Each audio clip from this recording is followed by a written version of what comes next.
మానవ జీవితమే ఒక మహాభారతం, అది మంచి చెడుల రెంటి నడుమ నిత్య ఘర్షణం.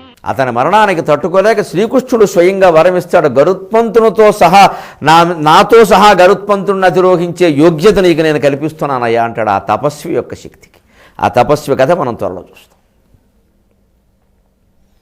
ఏదో కౌరవుల తరఫున పోరాడినా పాండవుల తరఫున పోరాడినా సామాన్య వీరుడు అనుకోతున్న వీళ్ళు మహా తపస్సులు, మహా ఉదారులు, గొప్ప విశాల భావాలు.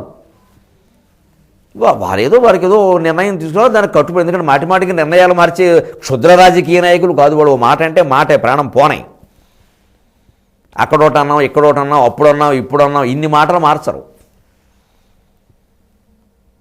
అందుకని ఖచ్చితంగా ప్రాణం పోయినా సరే ఓసారి మాట ఇచ్చాడు, దానికి కట్టుబడ్డమే అంతే.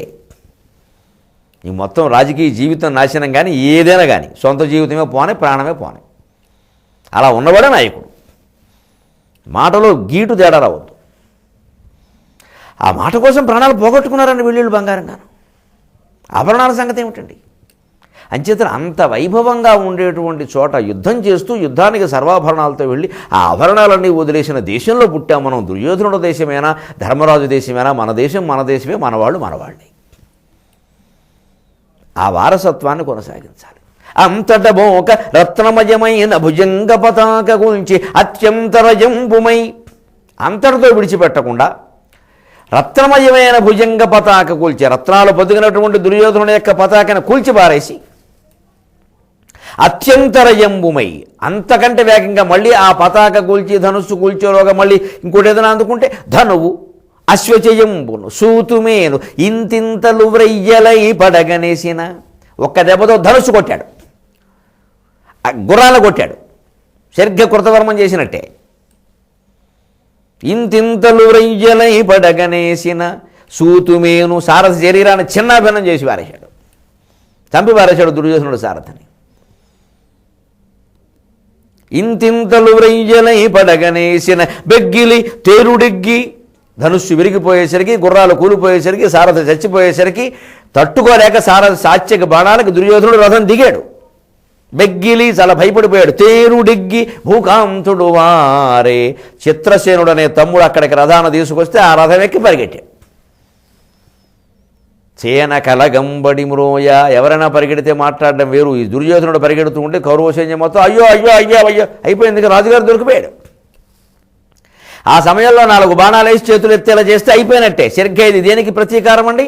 ద్రోణాచార్యుడు ధర్మరాజును చేతులు ఎత్తేలా చేశాడే, ధర్మరాజు సహదేవుడు రథం మీద వెళ్ళిపోయాడే, సరిగ్గా ఆ స్థితి అరగంట దాటకుండా దుర్యోధనుడికి పట్టేసింది సాత్యకి చేతుల్లో.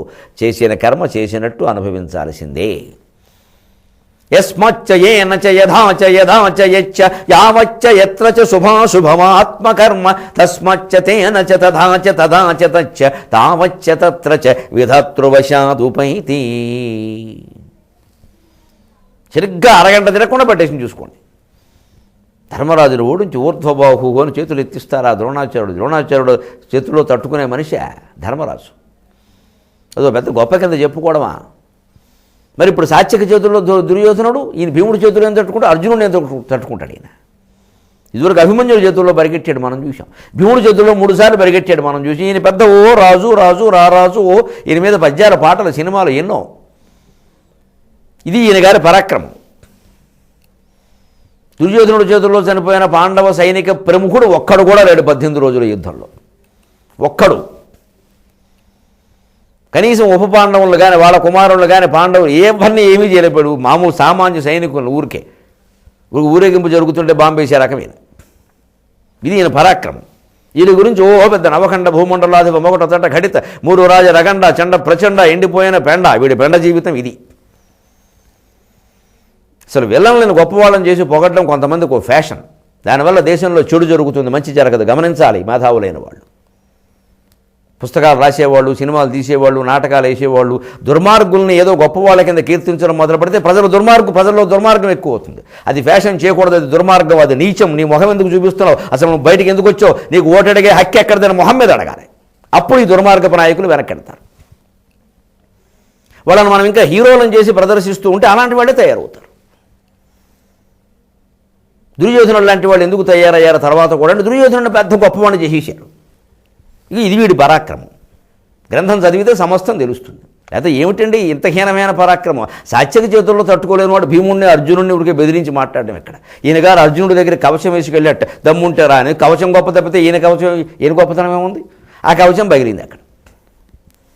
ఈయన కవచం మీద, మంత్రం మీద, ధర్మం మీద, కన్న తల్లి మీద, ఎవరి మీద విశ్వాసాలు లేవండి దుర్యోధనుడికి. వీడు పెద్ద హీరో అంటాం. ఇది ఈయన బతుకు. అంతట బోక రత్నమయమైన భుజంగ పతాక గుంచి అత్యంతరయంబుమై ధనువును అశ్వచయంబును సూతుమేను ఇంతింతలు వ్రయ్యలై పడగనేసిన బెగ్గిలి తేరుడిగ్గి భూకంతుడు వారే సేన కలగంబడి మ్రోయ అతండు నవ్వగన్. సాత్యకి నవ్వుతున్నాడు, నన్ను గెలవలేని వాడు భీముడిని అర్జునుడిని ఏం గెలుస్తావురా, ఏం చూసుకుని చేసి తెచ్చిపెట్టావురా ఈ యుద్ధం, జననష్టానికి తప్పితే దుర్మార్గుడా అని ఒక నవ్వు నవ్వాడు. చిత్రసేనం రథం మీద బరిగెట్టాడు. సరిగ్గా ధర్మరాజుకు జరిగిన దానికి ప్రతీకారం అరగంటలో జరిగిందా లేదా? అప్పుడు కృతవర్మ వచ్చి సాత్యకిని ఎదుర్కొన్నాడు. అమ్మో, రాజురాజును ఎదిరిస్తావా, రాజురాజును పారిపోయేలా చేస్తావా అని. కొరవి దాకినట్టుగా, రెండు మండే కొరవులు దాకినట్టుగా ఇద్దరు భయంకరమైన యుద్ధం చేస్తూ ఉంటే సాత్యకి ధాటిగా తట్టుకోలేక చచ్చినంత పని మోకాళ్ళ మీద కూలబడ్డాడు కృతవర్మ. అప్పుడు సాత్యకి అనుకున్నట్టు, అసలు నీకు నాకు శత్రుత్వం ఎటురే, ఆ కట చుట్టాలు పగవారలైరిగా అదే అని మొల్ల రామాయణం మాట గుర్తొస్తుంది. మొల్ల రామాయణంలో ఒక గమ్మత్తైన విషయం ఉంటుంది, చక్కగా రాస్తుంది మొల్ల, మహాకవయిత్రి. లక్ష్మణుడు మూర్ఛపోతే హనుమంతుడిని సంజీవని దెమ్మని పంపిస్తారు. సంజీవి పర్వతానికి వెళ్ళి ఆ విశీల్యకరణి, సంధానకరణి అవి తెమ్మని పంపిస్తారు. సరే, తెల్లారిలోగా మందు పడాలి, తెల్లారిలోగా రావయ్యా అని చెబుతారు. సరే, ఆయన పరాక్రమవంతుడు, దాన్ని పెడతాడు. ఆ సంజీవ పర్వతాన్ని ఎత్తుకొస్తాడు. ఇంకా అవన్నీ తెలియక ఆయనకి మళ్ళీ ఎందుకు వచ్చిన గొడవని మొత్తం పర్వతం తీసుకు, సుషాణ నువ్వే పైకొచ్చి తీసుకో అంటాడు. ఆ పర్వతం పట్టుకుని వస్తూ ఉంటే ఆ పర్వతాల్లో ఉండే ఓషధులు రాత్రిపూట మంచి కాంతితో వెలుగుతూ ఉంటాయి. ఆ దూరం నుంచి వస్తుంటే రామచంద్రమూర్తి పొరపాటున అది సూర్యకాంతి అనుకున్నాడు. అంత వెలుగుది. ఎందుకంటే సరిగ్గా వేదమే చెబుతుంది, రాత్రి సూర్యుడు తన కాంతిని రాత్రి వేళల్లో అగ్నిలోనూ ఓషధుల్లోనూ వదిలేసి వెళ్ళిపోతాడు. అగ్ని అందుకుంటుంది ఆ తేజస్సుని, ఓషధులు కూడా అందుకుంటాయి. ఓషధులు అంటే ఔషధపు మొక్కలు, అవి మెరుస్తూ ఉంటాయి. అలాగా ఆ ఓషధులు మెరుస్తూ ఉంటే రత్నాల కాంతులతోటి అది సూర్యకాంతి అనుకున్నాడు పాపం దూరం నుంచి.